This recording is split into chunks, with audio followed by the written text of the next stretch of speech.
Durante estos 3 meses vamos a hablar de un tema, pienso que es muy vital para la iglesia, y es la plantación de iglesias. Vamos a tratar ese tema. Estamos en medio de esto y como iglesia necesitamos ser instruidos en esto. Entonces, en primer lugar, pido que oren por mí para poder presentarlo de manera que honre al Señor. Sobre esto de plantación de las iglesias, uno puede encontrar mucho material, pero mucho de ello está inclinado a lo que es el pragmatismo, lo que funciona para llenar iglesias. Y no queremos eso. Queremos llevar esto de forma bíblica. Hay personas que han llevado estudios profundos sobre este tema, han llevado seminarios, han dado charlas.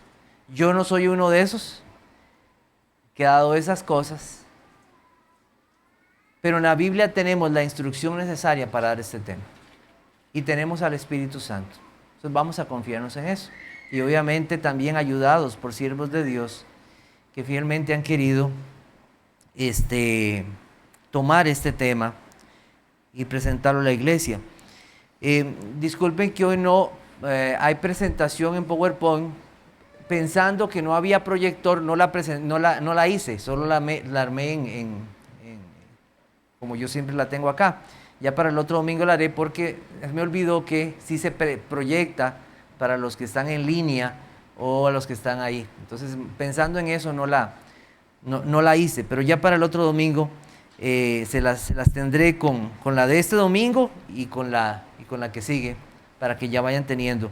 Entonces, durante mucho tiempo como iglesia hemos orado por esto, plantación de iglesias, y hemos retrasado nuestro deber de hacerlo. No debemos pensar en esto como algo ocasional o porque no tenemos más espacio en este edificio, sino porque es la voluntad del Señor. Quiera Dios usar esta iglesia para establecer más iglesias sanas, no solo en Costa Rica, sino en otros lugares fuera de nuestro país, para la gloria de Dios. Entonces, lo primero que vamos a hablar como título en esta mañana es la plantación de iglesias, el plan eterno de Dios en Cristo.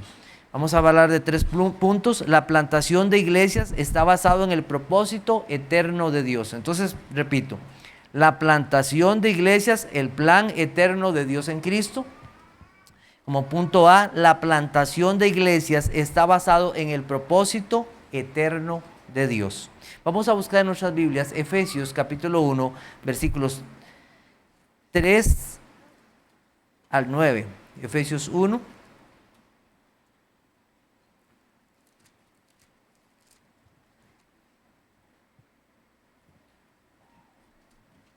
Creo que hasta el 7 tal vez. Efesios 1, del 3 al 7. Dice: bendito sea el Dios y Padre de nuestro Señor Jesucristo, que nos bendijo con toda bendición espiritual en los lugares celestiales en Cristo, según nos escogió en Él antes de la fundación del mundo, para que fuésemos santos y sin mancha delante de Él, en amor, habiéndonos predestinado para ser adoptados hijos suyos por medio de Jesucristo, según el puro afecto de su voluntad, para alabanza de la gloria de su gracia, con la cual nos hizo aceptos en el amado, en quien tenemos redención por su sangre, el perdón de pecados, según las riquezas de su gracia. Entonces, en estos versos tenemos claramente indicado ese propósito eterno de Dios en un pueblo. El verso 4 nos indica que según nos escogió en Él antes de la fundación del mundo. Antes, nosotros acabamos de terminar una clase hablando de esto con el pastor Eduardo. Dios escogió por su soberana voluntad, por el puro afecto de su voluntad, dice el verso 5. Antes que Adán cayera en pecado y que este mundo estuviera bajo el pecado y condenación, Dios escogió en Cristo a un grupo de personas para su gloria. La frase nos escogió en Él, eso significa en Cristo. La caída en el huerto del Edén trajo la maldición de la ley a toda la humanidad, y el Señor entonces determinó en su propósito eterno y en su voluntad hacer un pacto. E inmediatamente después que Adán pecó, inicia la revelación de este pacto, de este propósito o promesa de Dios, que la encontramos en Génesis capítulo 3, versículo 15, verso muy conocido. Y pondré enemistad entre ti y la mujer, y entre tu simiente y la simiente tuya. Esta te herirá en la cabeza, y tú le herirás en el calcañar. El Señor nos habla de una simiente, la cual, según Gálatas capítulo 3, versículo 16, es Cristo. Esa simiente es el Señor Jesucristo. A través de una mujer, Dios traería al Hijo, que derrotaría a Satanás y obtendría salvación para los suyos. Esa descendencia que Dios traería. Notemos que el Señor anuncia lo que sucedería en Génesis capítulo 3, versículo 15, porque Él ya lo había determinado. Este no fue un plan que salió, podríamos decir, debajo de la manga, que salió ahí de forma fortuita. No, salió en el plan determinado, consejo o decreto de Dios. Nuestra confesión de fe, la Confesión de Fe de Londres, tiene un capítulo acerca del pacto de Dios. Y esto nosotros también lo estudiamos. Hay toda una lección sobre esto. Y en ese capítulo de la confesión habla del pacto de gracia. Y aunque nosotros no encontramos en la Biblia el término pacto de gracia, vemos que es una frase que muestra compromiso de Dios sin intervención del hombre para salvar pecadores que no merecían salvación. Este pacto de gracia es el compromiso de Dios que fue progresivamente revelado a través de todos los tiempos. Es un pacto de gracia porque es por gracia, porque es así como Dios revela su misericordia. Fue progresivamente revelado en diferentes pactos, el pacto que dio Abraham, el pacto de David, pero se reveló completamente en el nuevo pacto, el cual fue inaugurado por Cristo con su muerte sacrificial. Entonces, Efesios capítulo 2, versículo 12, dice: en aquel tiempo estabais sin Cristo, alejados de la ciudadanía de Israel y ajenos a los pactos de la promesa, sin esperanza y sin Dios en el mundo. Esos pactos es de lo que nos habla la palabra del Señor a través de todos los tiempos, pero finalmente y completamente ese pacto fue revelado en nuestro Señor Jesucristo. En Mateo 26, 28 dice, Mateo 26, 28, pueden anotarlo también: porque esto es mi sangre del nuevo pacto, que por muchos es derramada para remisión de los pecados. La palabra pacto nos habla de un convenio o contrato entre dos partes. Sunteki, la palabra en griego. Pero no simplemente un convenio mutuo, sino que es una promesa jurada, un compromiso certificado en un juramento. Las partes de este pacto son el Padre y el Hijo. Pero no podemos dejar de lado también al Espíritu Santo, quien hizo posible que el Hijo fuera preparado para su misión en su naturaleza humana y quien aplica la redención a los salvados. Así que el Padre y el Hijo se presentan a sí mismos como aquellos que pactan para salvar un pueblo. El Padre se compromete a enviar, sostener y ayudar a su Hijo y bendecirle. Vamos a buscar Isaías 42, versículos 1 al 7. Isaías 42, versículos 1 al 7. Lo sostendrá, lo ayudará.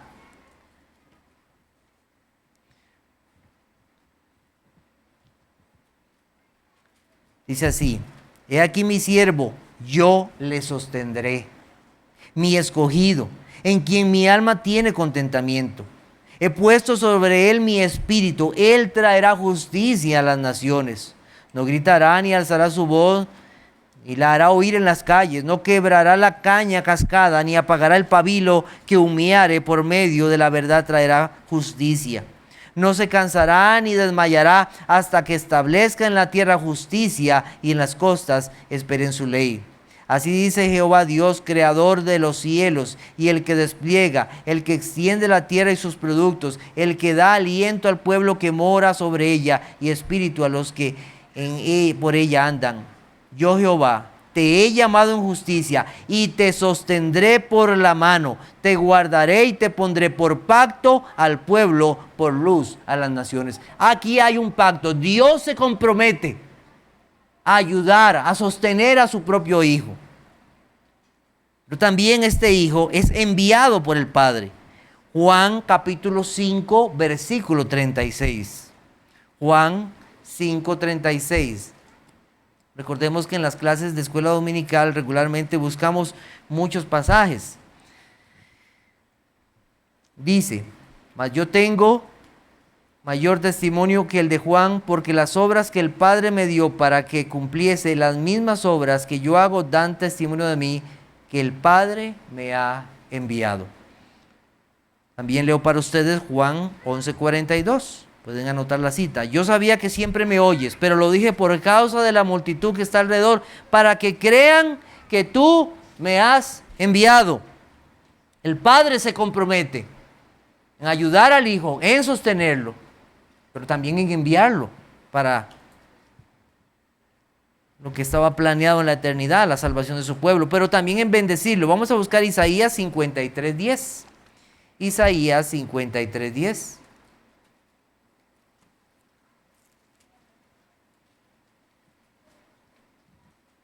Está el versículo 12. Dice, con todo Jehová quiso quebrantarlo, sujetándole a padecimiento cuando haya puesto su vida en expiación por el pecado. Verá linaje, vivirá por largos días, y la voluntad de Jehová será en su mano prosperada. Verá el fruto de la aflicción de su alma, y quedará satisfecho. Por su conocimiento justificará a mi siervo justo a muchos, y llevará las iniquidades de ellos. Por tanto, yo le daré parte con los grandes, y con los fuertes repartirá despojos, por cuanto derramó su vida hasta la muerte, y fue contado con los pecadores, habiendo él llevado el pecado de muchos, y orado por los transgresores. El Padre bendice al Hijo en su labor. ¿Qué hace el Hijo entonces en este pacto? El Hijo acepta voluntariamente la misión que el Padre le dio y fue obediente hasta la muerte y muerte de cruz. Vamos a buscar Salmo 40, 7 y 8. Salmo 40. El Hijo acepta voluntariamente la misión que el Padre le dio. Salmo 40. Dice así. Entonces dije, he aquí, vengo, en el rollo del libro está escrito de mí. El hacer tu voluntad, Dios mío, me ha agradado. Y tu ley está en medio de mi corazón. También podemos leer Isaías, capítulo 50. Isaías, capítulo 50, versículos 5 al 7. Dice así. Jehová, el Señor, me abrió el oído, y yo no fui rebelde ni me volví atrás. Di mi cuerpo a los heridores, y mis mejillas a los que me mesaban la barba. No escondí mi rostro de injurias y de estupos, porque Jehová el Señor me ayudará. Por tanto, no me avergoncé. Por eso puse mi rostro como un pedernal, y sé que no seré avergonzado. ¿De quién está hablando? De Cristo. De aquel que se compromete. El Hijo guardó la ley y obedeció perfectamente, no falló en nada, y por su obediencia vino a ser autor de eterna redención. Él proveyó justicia para su pueblo, vida por su muerte. Nosotros recordamos que en Mateo 20:28 también dice, el Hijo del Hombre no vino para ser servido, sino para servir y dar su vida en rescate por muchos. Entonces el Hijo se compromete voluntariamente a dar su vida en rescate por muchos, cumplir voluntariamente la ley de su Padre e ir hasta la cruz. Entonces hay un pacto, hay un compromiso, el Padre y el Hijo, pero también dijimos del Espíritu Santo. Una parte importante de ese pacto, ya que el Padre prometió sustentar y sostener al Hijo en su misión. ¿Y cómo lo hizo? Por medio del Espíritu Santo. Jesús era consciente de esta promesa. Por eso en Isaías capítulo 61 dijo que el Espíritu Santo estaba sobre él. Cristo tuvo al Espíritu Santo sin medida. Y toda su obra fue asistida por el Espíritu Santo. Desde la encarnación, los milagros, el mensaje, el ministerio, el sacrificio de Cristo, todo fue guiado y fortalecido por el Espíritu Santo para cumplir la función que había sido enviado. Este pacto es una transacción entre el Padre y el Hijo con la ayuda total del Espíritu Santo para la redención de los elegidos. Entonces el Espíritu Santo aplica esa salvación en los escogidos, convenciéndoles de pecado, de justicia, de juicio, llevándolos a Cristo y dándoles todos los beneficios de la salvación. Entonces, terminado este primer punto, ¿qué debemos de notar?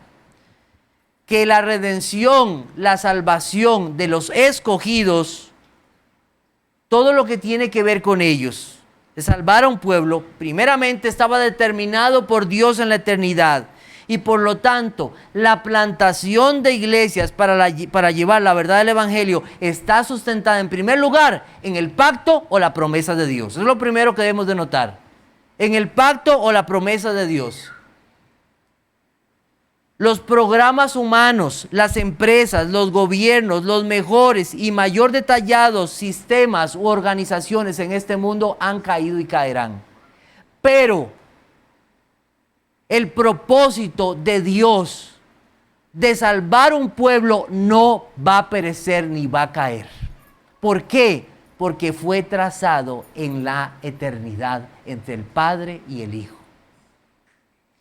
Como iglesia podemos tener debilidades, como iglesia podemos tener dificultades en nuestra organización, en muchas cosas. Pero nuestra confianza primeramente no está en nosotros, debemos ponerla en que ya esto está planeado en la eternidad y su plan es perfecto. Eso en primer lugar debemos de notarlo. Es un plan que no necesita mejoras o programas de actualización. El Señor lo hizo todo perfecto. Las puertas del Hades no prevalecerán contra la iglesia. La iglesia de Cristo no lleva el Evangelio como una misión para ver si tendrá resultado. No, tendrá resultado porque ya Dios lo prometió. Llevará fruto porque el Señor lo prometió. A través de los tiempos ha sido lo mismo y ha llevado fruto porque el Señor está detrás de todo esto. Así que no estamos ante una probabilidad, sino ante un hecho consumado que Dios cumplirá su propósito en los que han sido, son y serán salvados. En este pacto de gracia en el cual Dios promete a los pecadores vida y salvación, los que estuvieron antes de la venida de Cristo pusieron su fe en un Redentor que vendría, el cual es Cristo. No hay otro modo de salvación para los llamados. Antes o después de Cristo siempre ha sido y será por gracia. Pero este pacto se reveló completamente con la venida de Cristo y en la Biblia es llamado el nuevo pacto. Vamos a buscar dos pasajes. Jeremías 31:31. Jeremías 31:31. Dice así: he aquí, vienen días, dice Jehová, en los cuales haré nuevo pacto con la casa de Israel y con la casa de Judá. Ahora vamos a Hebreos capítulo 8, versículo 13. Hebreos capítulo 8, versículo 13.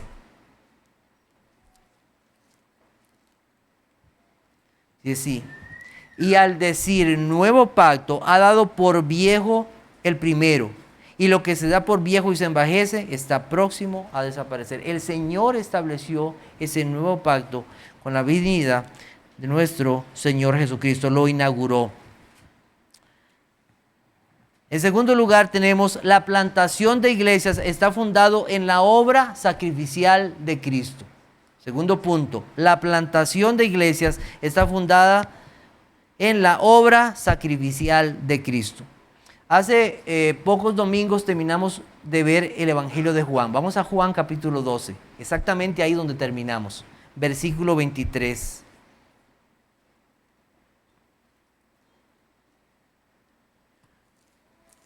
Juan capítulo 12.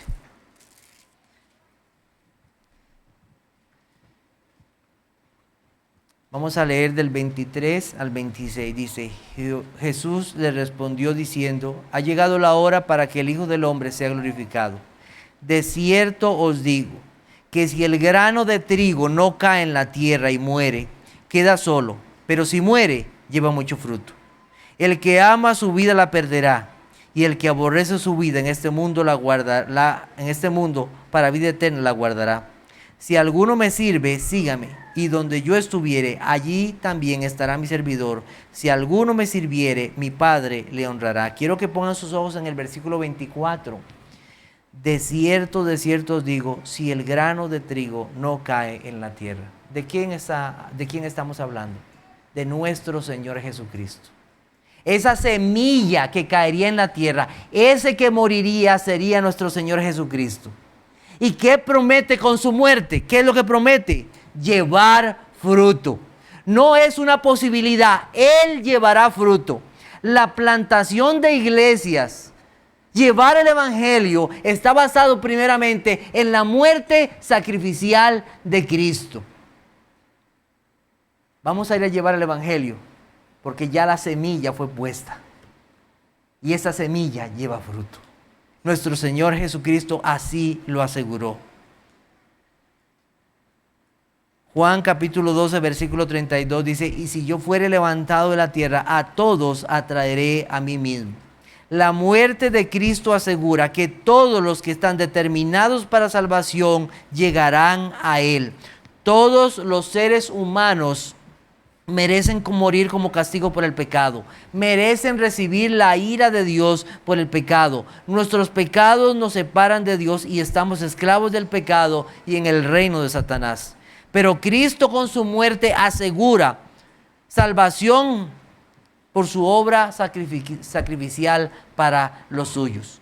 Entonces, la plantación de iglesias no debe tener como base, en primer lugar, un programa superestructurado. Nosotros nos confiamos que ya Cristo murió y que con su salvación ha prometido llevar fruto. Esa es nuestra confianza. A veces nos podemos preocupar tanto por aquello, por lo otro, pero ya Cristo ha asegurado ese fruto. Ya lo ha asegurado. ¿Qué hizo Cristo? Su sacrificio. Punto 1, sacrificio. Voy a mencionarlos brevemente.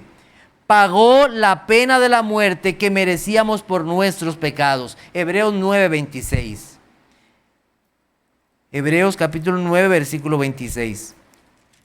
Dice así, de otra manera le hubiera sido necesario padecer muchas veces desde el principio del mundo, pero ahora, en la consumación de los siglos, se presentó una vez para siempre por el sacrificio de sí mismo para quitar de en medio el pecado. Su sacrificio. En segundo lugar, propiciación.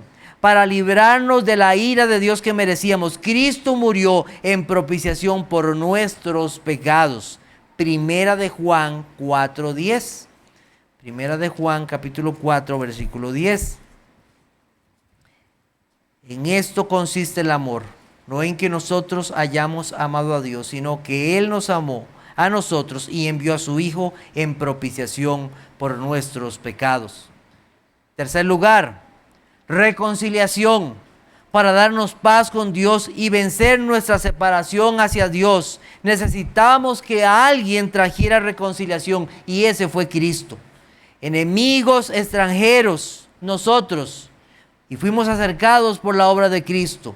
Segunda de Corintios capítulo 5 versículos 18 y 19. Segunda de Corintios 5 versículos 18 y 19.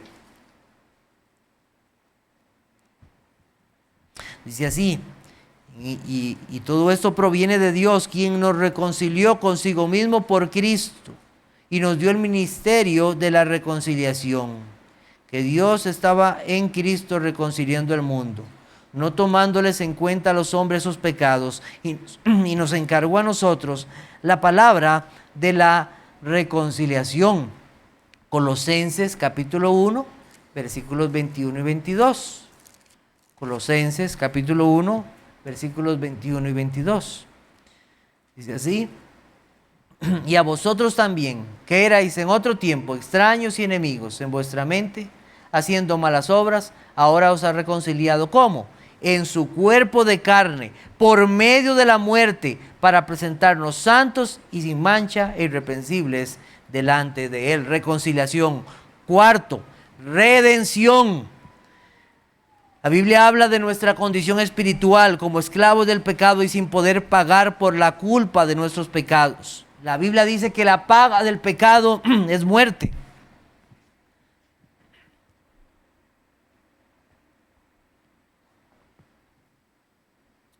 Cristo se ofrece a sí mismo al Padre por nuestra ofensa de pecado, por violar su ley.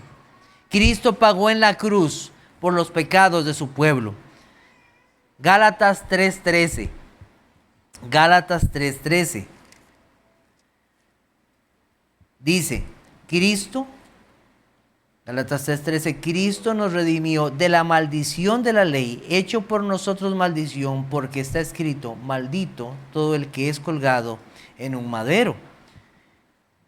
También Hebreos 9:12, y no por sangre de machos cabríos, ni de becerros, sino por su propia sangre, entró una vez para siempre en el lugar santísimo, habiendo obtenido eterna redención. Esta redención incluye la justificación.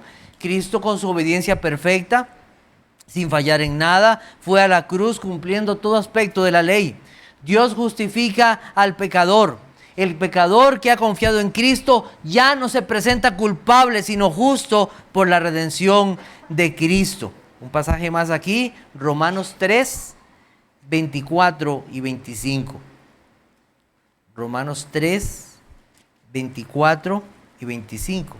Dice, siendo justificados gratuitamente por su gracia, mediante la redención que es en Cristo Jesús, a quien Dios puso como propiciación por medio de la fe en su sangre, para manifestar su justicia a causa de haber pasado por alto en su paciencia los pecados pasados. No se puede hablar entonces de iglesia a no ser que sea en Cristo. La iglesia es aquel grupo de personas que son reunidas en Cristo, bajo la obra perfecta del Hijo de Dios, que murió para dar vida a su pueblo. Cuando un día todos los creyentes a través de todos los tiempos se reúnan, ¿qué cantarán o qué dirán acerca del Señor Jesucristo? ¿Qué dirán de Él? En Apocalipsis capítulo 5 versículos 9 y 10 nos dice, ¿qué cantarán? ¿Qué dirán?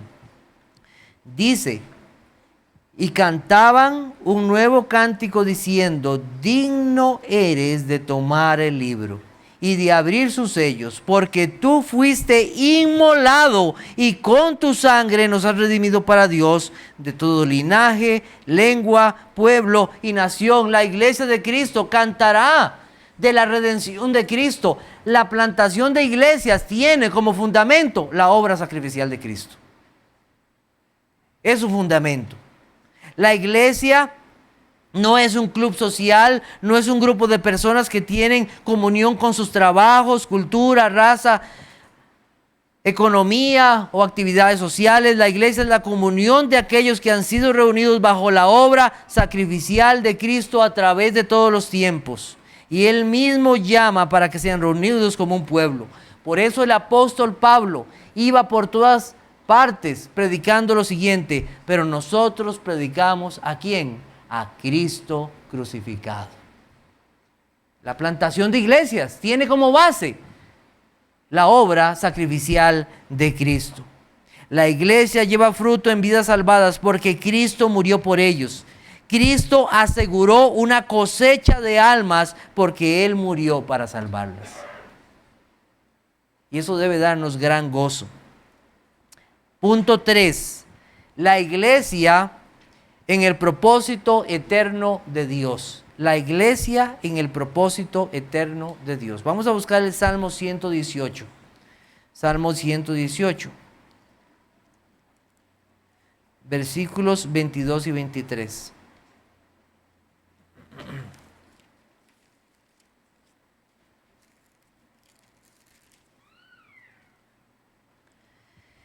Dice, la piedra que desecharon los edificadores ha venido a ser cabeza del ángulo.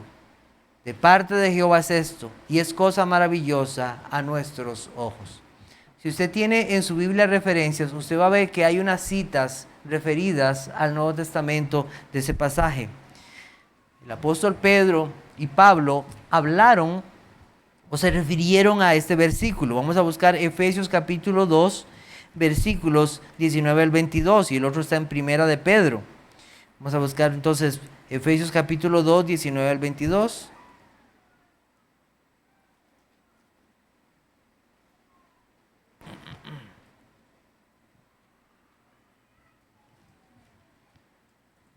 Dice el apóstol Pablo: así que ya no sois extranjeros ni advenedizos, sino conciudadanos de los santos y miembros de la familia de Dios, edificados sobre el fundamento de los apóstoles y profetas, siendo la principal piedra del ángulo Jesucristo mismo. ¿En quién estaba pensando el apóstol Pablo?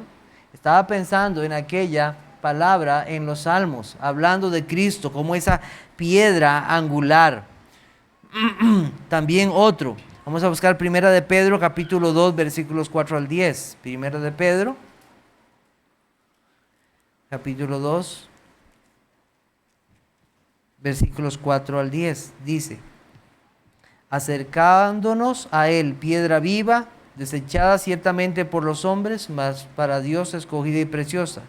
Vosotros también, como piedras vivas, sed edificados como casa espiritual y sacerdocio santo, para ofrecer sacrificios espirituales aceptables a Dios por medio de Jesucristo. Por lo cual también contiene la escritura: he aquí, pongo en Sión la principal piedra del ángulo, escogida, preciosa. El que en él creyere no será avergonzado. Para vosotros, pues, los que creéis, él es precioso, pero para los que no creen, la piedra que los edificadores desecharon ha venido a ser cabeza del ángulo. Y vean la referencia en Salmo 118. Y piedra de tropiezo y roca que hace caer, porque tropiezan en la palabra, siendo desobedientes, a lo cual también fueron destinados. Versículo 9. Mas vosotros sois linaje escogido, real sacerdocio, nación santa, pueblo adquirido por Dios, para que anunciéis las virtudes de aquel que os llamó de las tinieblas a su luz admirable. Vosotros que en otro tiempo no erais pueblo, pero ahora sois pueblo de Dios, que en otro tiempo no habéis alcanzado misericordia, pero ahora habéis alcanzado misericordia. Ese Sión que habla ahí este pasaje no es otro que la iglesia del Señor. Pablo y Pedro describen a la iglesia como ese antitipo de Israel. Esto significa que la iglesia es la realidad del Nuevo Testamento que corresponde con el tipo que fue Israel en el Antiguo Testamento. Con Cristo como piedra angular de una casa especial. Aquellos que creen en Él son unidos a Él como piedras vivas. Gozan de ser el pueblo de Dios y ellos, por la fe, llegan a ser hijos de Dios creyendo en el Señor Jesucristo. Estos hijos de Dios son aquellos que Israel no fue y que le despreciaron. Israel fue invitado a ser, y todo aquello que tenemos en Cristo lo encontramos en Filipenses capítulo 3, versículo 3. Filipenses 3:3. Eso no significa que el Señor no haya tenido un remanente en medio del pueblo de Israel. Obviamente que sí. Dice Filipenses 3:3, dice: porque nosotros somos la circuncisión, los que en espíritu servimos a Dios y nos gloriamos en Cristo Jesús, no teniendo confianza en la carne. Ahí tenemos esa referencia a que ese verdadero pueblo de Dios no es uno que fue circuncidado en la carne, no es algo externo, sino realmente una obra hecha por Dios para ser ese pueblo de Dios. Cristo es la cabeza y principio de todo. Aquella promesa que se dio en Génesis capítulo 3, versículo 15, tenía como propósito el Salvador de su pueblo. La unidad de propósito de Dios era en la persona de Cristo para un pueblo que estaba unido a la obra de su Salvador por la fe.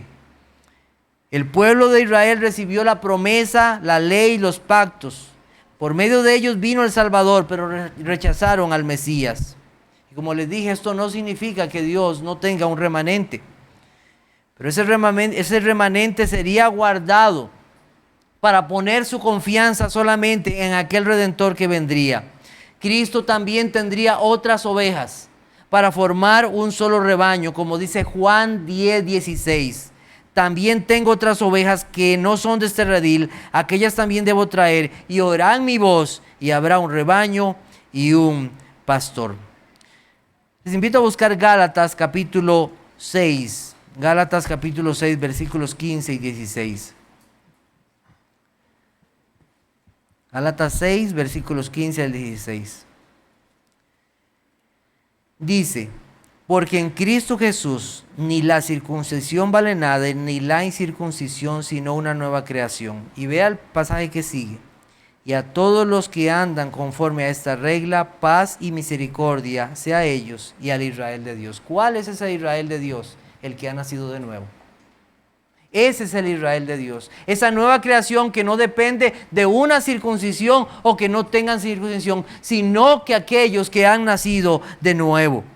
Entonces, es por la fe, es por el nuevo nacimiento, que estos son llamados pueblo de Dios, la iglesia de Cristo.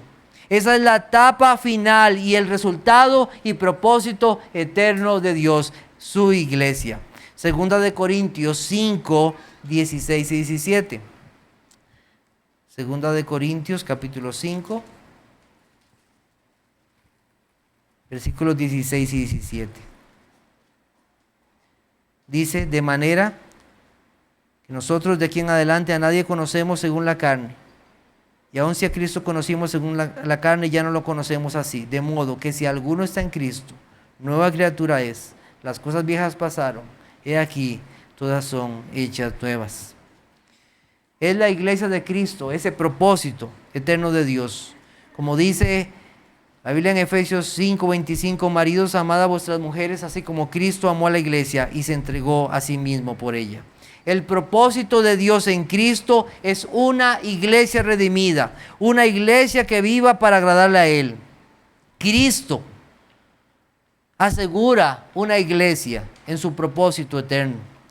Cada iglesia que es plantada debe tener algo claro. No por esfuerzo, no por habilidades humanas o capacidades, sino porque Dios ha reunido una iglesia bajo Cristo. Y esta debe ser para agradarle a Él en todo. Todo propósito que se aleje de esto irá mal. Entonces, nosotros queremos ir y plantar iglesias. ¿Cuál debe ser ese propósito? Iglesias en Cristo. Iglesias que sean para agradarle a Él, porque ese es el propósito de Dios. Cualquier propósito lejos de eso va a ir mal. Iglesias se fundan, iglesias se levantan y caen porque no tienen un fundamento correcto. Ese llamado para ir y plantar iglesias y estar reunidos bajo su nombre está resumido en las palabras de Cristo que está en Mateo 28, 19 y 20. Vamos a leerlo, pero la próxima semana comenzaremos a estudiar este pasaje. Mateo 28.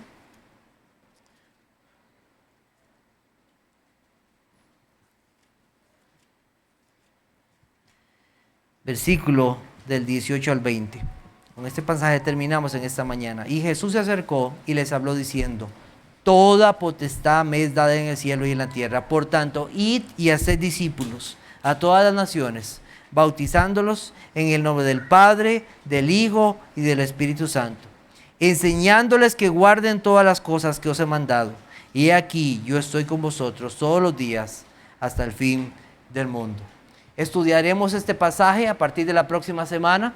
Hemos visto que la iglesia o la plantación de iglesias está basada en el propósito eterno de Dios, en la obra sacrificial de Cristo y en ese propósito eterno, final revelado en el nuevo pacto, en una iglesia bajo Jesucristo.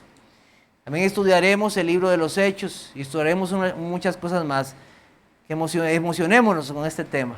Que el Señor nos lleve a servirle a Cristo en esta labor que Él nos ha mandado. Que el Señor les bendiga.